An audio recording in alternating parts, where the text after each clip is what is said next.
नमस्कार, next 9 news देख रहे हैं आप और आपके साथ मैं हूं दिनेश कुमार। हमारे खास कार्यक्रम देश की हकीकत में दर्शकों आप सभी का स्वागत है। मेरे साथ सिराज हैं जो लगातार एमपी चुनाव पर अपनी नज़रें बनाए हुए थे। एमपी में आज मंत्रिमंडल का गठन हो गया है। जी हां, आपको बता दें कि एमपी में लंबी जद्दोजहद के बाद, यानी कि ये माने कि करीब 22 दिनों के बाद चुनाव का नतीजा आने के पश्चात 22 दिनों तक बीजेपी हाईकमान को ये संघर्ष करना पड़ा कि किसको मंत्री बनाया जाए, किसको डिप्टी सीएम बनाया जाए, किसको मुख्यमंत्री बनाया जाए। हालांकि जिस तरीके से 12 दिसंबर को मोहन यादव ने मुख्यमंत्री पद की शपथ ले ली थी, उसके बाद से लगातार चर्चा यही चल रही थी कि अब किस खेमे का दबदबा मंत्रिमंडल में देखने को मिलेगा।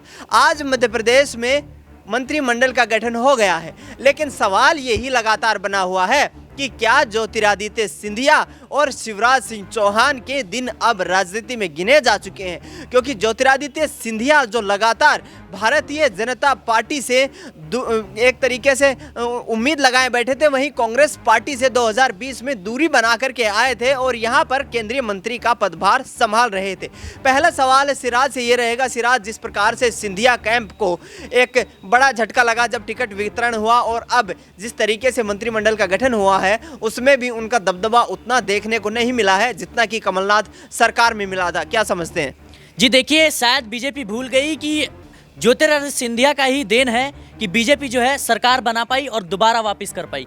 ये कहीं ना कहीं एक बड़ा सवाल है कि सिंधिया को एक बड़ा झटका लगा है बीजेपी से, और मुझे इस चीज़ की उम्मीद थी। मुझे ज़रा भी हैरत नहीं है, क्योंकि आपको समझना होगा कि बीजेपी ने तीनों हिंदी भाषी राज्यों के लिए अपने 18 केंद्रीय मंत्री और सांसदों को उतारा था। ऐसे में अगर अपने मंत्रियों को पहले नहीं देखेगी बीजेपी, तो क्या कांग्रेस से आए जो है बीजेपी में शामिल हो गए सिंधिया को भाव देगी? आपको इस बात को जो है पूर्ण रूप से स्पष्ट करना होगा किस तरीके से जो है सिंधिया आते हैं कांग्रेस छोड़कर, और आशंकाएं यही लगाई जाती है कि सिंधिया जो है वो सीएम बनना चाहते हैं। लेकिन सीएम तो दूर की बात, अब उनके जो विधायक हैं उनको मंत्री परिषद में भी जगह नहीं मिलती हुई नजर आ रही। बिल्कुल, और जिस तरीके से सिराज ने कहा कि उनके विधायकों को मंत्री पद भी नहीं मिलता नजर आ रहा है, तो क्या ऐसे में आने वाले वक्त में ज्योतिरादित्य सिंधिया बगावती रूप एक बार फिर से भारतीय जनता पार्टी के खिलाफ यहां पर अपनाना चाहेंगे? क्योंकि कांग्रेस पार्टी में 2018 के चुनाव में कांग्रेस पार्टी को एमपी में मिली जीत के बाद सिंधिया का दावा यही नजर आ रहा था कि मुख्यमंत्री कमलनाथ क्यों बने,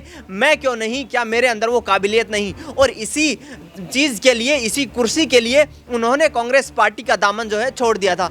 तो क्या अब सिराज ऐसा समझते हैं कि यहाँ से भारतीय जनता पार्टी में भी एक टूट का माहौल देखने को मिल सकता है? क्योंकि ज्योतिरादित्य सिंधिया मनमोहन सिंह की सरकार में मंत्री थे, केंद्र में मंत्री थे, उसके बाद वो मध्य प्रदेश में जाते हैं, वहाँ पर डिप्टी सीएम बनते हैं, इसके अलावा तमाम मंत्रालय दिए जाते हैं। लेकिन अब फिर से उनको एक तरीके से साइडलाइन कर देना, दरकिनार कर देना, या यहाँ से भारतीय जनता पार्टी के लिए क्या वो बगावती रुख अख्तियार करने के लिए अब यहाँ से कोई कदम उठाएंगे? जी, मुझे लगता है कि बगावती सुर नहीं अपनाएंगे, क्योंकि जिस तरीके से वसुंधरा राजे, शिवराज सिंह चौहान जैसे बड़े नेताओं को जो मुख्यमंत्री पद के रेस में शामिल थे, वैसे में उनका दरकिनार करना, और कहाँ सिंधिया की आप बात कर रहे हैं, तो आपको यह समझना होगा कि जब 2018 में जब वो कांग्रेस छोड़कर आए थे, उस समय उनके पास विधायकों का एक यूँ कहें कि समर्थन था। लेकिन अब क्या उनके पास समर्थन है, और वाकई में क्या बीजेपी को उनके समर्थन की ज़रूरत है? क्योंकि आपको यह समझना होगा कि मध्य प्रदेश में बीजेपी ने जो है एक तरफा जीत हासिल की है। भले ही कांग्रेस को रेस में बताया जा रहा था, लेकिन आपको यह भी समझना होगा कि सिंधिया का उतना वर्चस्व रहा नहीं है। आप बात करें कि नरेंद्र सिंह तोमर, कैलाश विजयवर्गीय, शिवराज सिंह चौहान जैसे बड़े नेता शामिल है। ऐसे में सिंधिया मुझे नहीं लगता कि वो बगावती सुर अपनाएंगे। और आपको यह भी समझना होगा कि बीजेपी पार्टी एक बड़ी पार्टी है, वो कांग्रेस जैसी एक सुस्त पार्टी नहीं है। और यहाँ पे जिस तरीके से कांग्रेस के जो नेता हैं कमलनाथ, वो अपने आला कमान की नहीं सुन रहे थे। और आपको यह भी समझना होगा कि जब तीनों राज्यों के सीएम घोषित गए, तो हमने अपने इन नामों को सुना भी नहीं था, इन नामों को हमने एक तरीके से विशेष भी नहीं किया था। लेकिन जिस तरीके से तीनों राज्यों में एक कहीं ना कहीं एक वो मिलता है, सरप्राइज मिलता है, और उसके बाद से ही सिंधिया पर भी अब लगातार सवाल उठ रहे हैं जब से ये मंत्री परिषद की जो घोषणा हुई है। बिल्कुल, और सिंधिया पर अब ये सवाल लगातार उठ रहे हैं कि क्या आने वाले वक्त में यहाँ पर ज्योतिरादित्य सिंधिया महज उस महल तक सिमट कर रह जाएंगे जहां के वो मालिक बताए जाते हैं, जहां के वो महाराज बताए जाते हैं। अगला सवाल ये रहेगा सिराज से कि क्या आने वाले 2024 के लोकसभा चुनाव में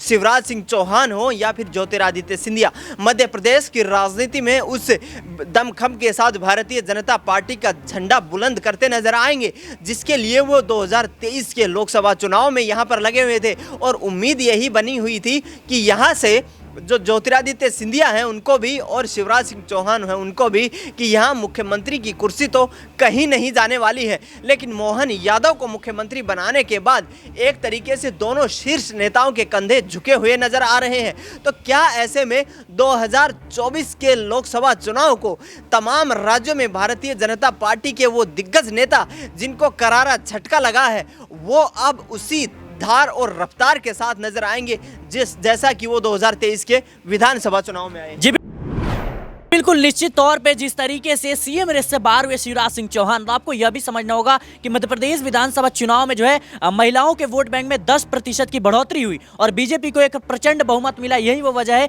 कि बीजेपी मध्य प्रदेश में सरकार बनाने में सफल हो पाती है। ऐसे में शिवराज सिंह चौहान को लेकर तमाम तरह की वीडियो सामने आ रही थी कि अब वो नाराज हो जाएंगे या बगावत कर लेंगे। लेकिन आपको यह भी समझना होगा कि जब जेपी नड्डा से उनकी मुलाकात होती है, साफ तौर पर वो कहते हुए नजर आते हैं कि आला कमान जो निर्देश देगा मैं उसका पालन करूंगा, मैं पार्टी का कार्य करता हूं। तो जिस तरीके से अब लग रहा है कि वह जो शिवराज सिंह चौहान है या ज्योतिरादित्य सिंधिया है इनको बीजेपी ने बचाया ही इसीलिए ताकि जिस तरीके से विधानसभा चुनाव में केंद्रीय मंत्री और सांसदों को उतारा गया है, वैसे में इन बड़े विधायकों को भी मुझे लगता है बड़े मंत्रियों को भी जो है अब लोकसभा चुनाव में उतारने का जो कार्यक्रम है वो शुरू हो सकता है। बिल्कुल। और जिस तरीके से लगातार भारतीय जनता पार्टी अपने तमाम उन दाव पेचों को यहाँ पर लगाती नजर आ रही है जिनके आधार पर वो न सिर्फ मध्य प्रदेश बल्कि पूरे हिंदी भाषी क्षेत्र यानी कि उत्तर और मध्य भारत में अपनी राजनीतिक साख को मजबूत करने के लिए लगी हुई है। यहाँ से आपको बता दें कि भारतीय जनता पार्टी 400 सीटों का जो दावा लेकर चल रही है उसमें कहीं ना कहीं अब इंडिया गठबंधन भी सेंध लगाने की तैयारी में है। और इन बड़े नेताओं को लगा झटका यहाँ से कहीं ना कहीं एक ऐसा पूरा का पूरा माहौल तैयार कर सकता है जहाँ से मोदी मिशन 2024 यानी कि जो हैट्रिक लगाने का जो दावा किया जा रहा है उस पर काफी खासा प्रभाव देखने को मिल सकता है। और भारतीय जनता पार्टी या यूं माने कि एनडीए गठबंधन को यहां से करारा झटका लग सकता है। ऐसे में सिराज जिस तरीके से तमाम दरकिनार किए जाने वाले दिग्गज नेता और उनकी मायूसी, इसका क्या संकेत समझे क्योंकि आने वाले 2024 के लोकसभा चुनाव में महज कुछ ही महीने का वक्त बाकी है।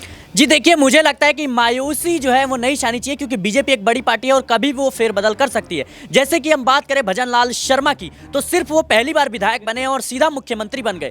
तो इन सारे नेताओं को यह समझना चाहिए कि बीजेपी वो पार्टी है जो कि एक सामान्य से एक नॉर्मल से कार्यकर्ता को भी सीएम बना सकती है, तो एक मंत्री को भी कार्यकर्ता बना सकती है। और लोकसभा चुनाव में जो है वो काफी ज्यादा अब भूचाल देखने को मिलेगा। जिस तरीके से विधानसभा चुनाव में बीजेपी ने एकदम से चौंकाने वाले नाम लिए हैं, चाहे विष्णुदेव साय की बात करें, भजन लाल शर्मा की बात करें या फिर जो है मध्य प्रदेश के मुख्यमंत्री जो मोहन यादव हैं उनकी बात करें, ये तीनों ही नाम जो है कहीं ना कहीं चौंकाने वाले थे। मीडिया में इनकी कोई चर्चा नहीं थी, लेकिन अचानक से जो है एक नए नाम आते हैं और फिर एक भूचाल आ जाता है। वैसे मुझे लगता है कि अब लोकसभा चुनाव में जो है इन बड़े नेताओं को बीजेपी काम मिलेगी और अवश्य ही इनको बड़ा पद मिल सकता है। बिल्कुल, बहुत बहुत धन्यवाद सिराज आपका हमारे साथ जुड़ने के लिए।